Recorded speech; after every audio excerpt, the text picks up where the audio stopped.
In the bullpen today, he's back, Mr. Andrew Donaldson, and it is Commentator Young Voices, but we're going to talk today about Ron DeSantis of the state of Florida, governor of Florida. He has been, let's just say, dipping in the polls.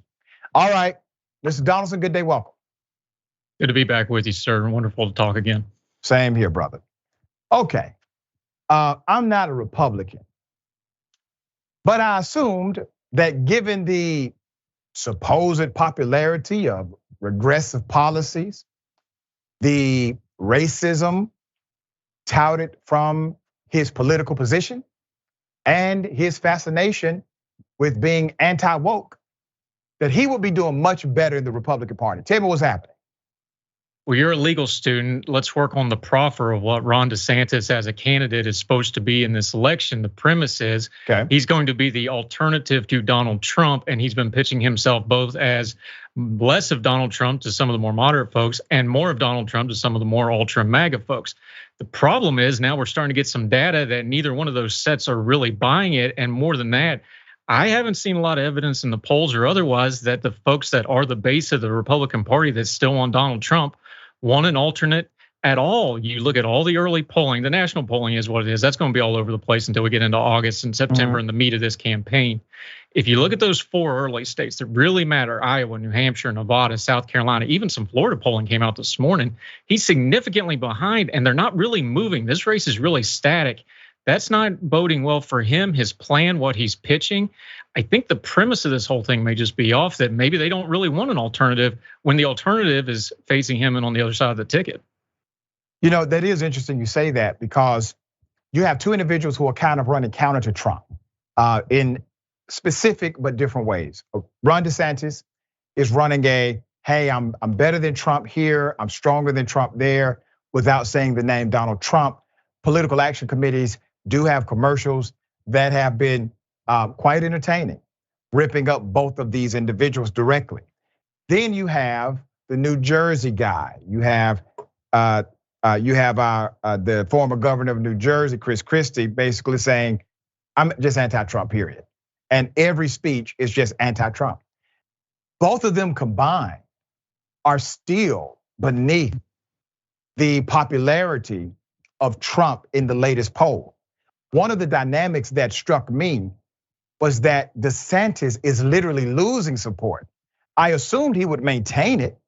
He's losing support. So let me give you an example.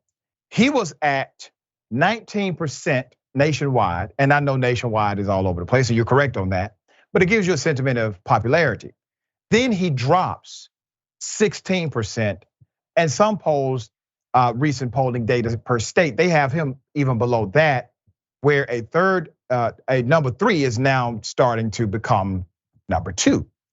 So do you believe that there's an appetite inside of the Republican Party to elect anyone but Trump? And I offer this question in this context. Trump gained more votes or more popularity in the Republican Party based on these surveys after the two indictments, not before. What say you? I think it's a fair point, because it's always, well, what would ever change anybody's in mind? Let's step back a little big picture here. One of my questions going into this primary, when I kind of just started looking at a big picture, is it's kind of like the old fire triangle, right? You need fuel, you need ignition, and you need oxygen. The problem with Trump and trying to run against Trump against the base is there's only so much oxygen, and he sucks it all up constantly in multitudes of ways. So he's already got multiple indictments. He may be having more coming. We don't know what's going to happen in Georgia or with the DC cases and these other things.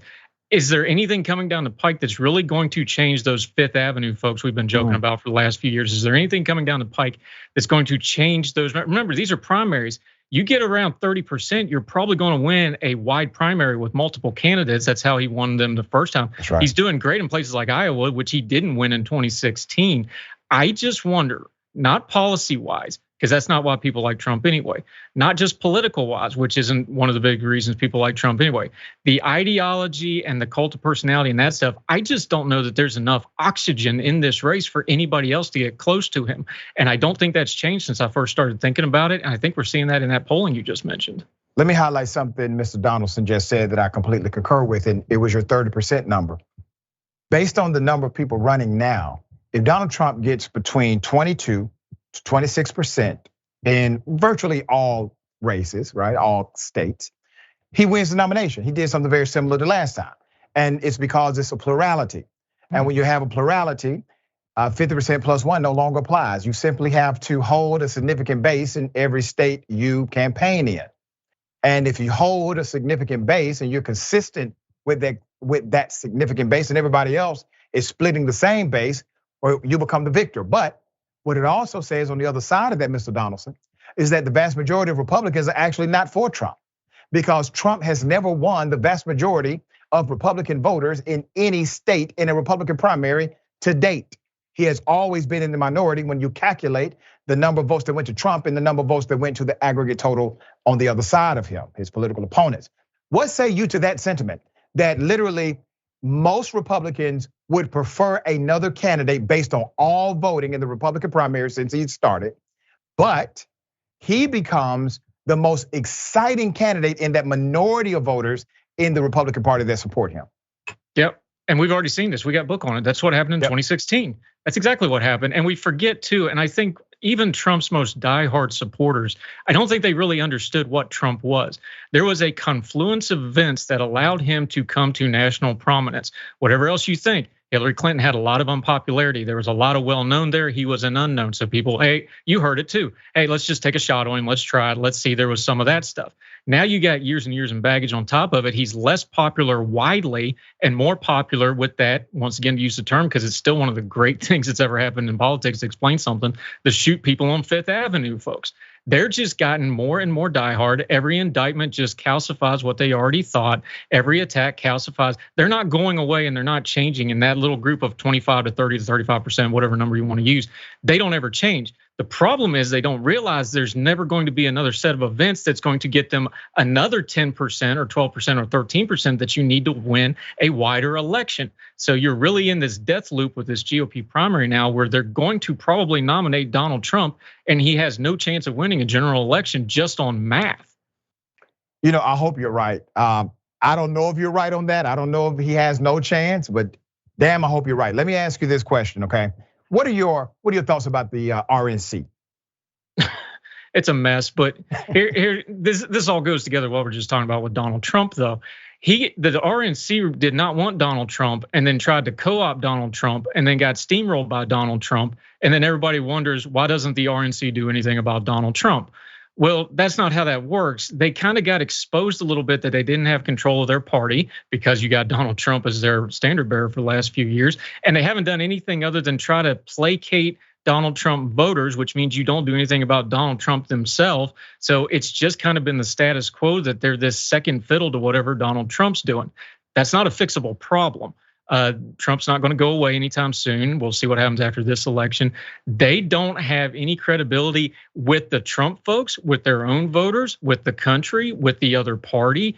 I don't know. This may be a generational problem for the RNC where, and to be fair, I think the Democrats are going to have some of this problem too after Biden because he was such an establishment candidate. I think it's going to be biggest personality trumps the political parties for the near future. I don't think that's good for anybody's politics. I don't think it's good for anybody, but I think that's kind of going to be the season we're in for the foreseeable future.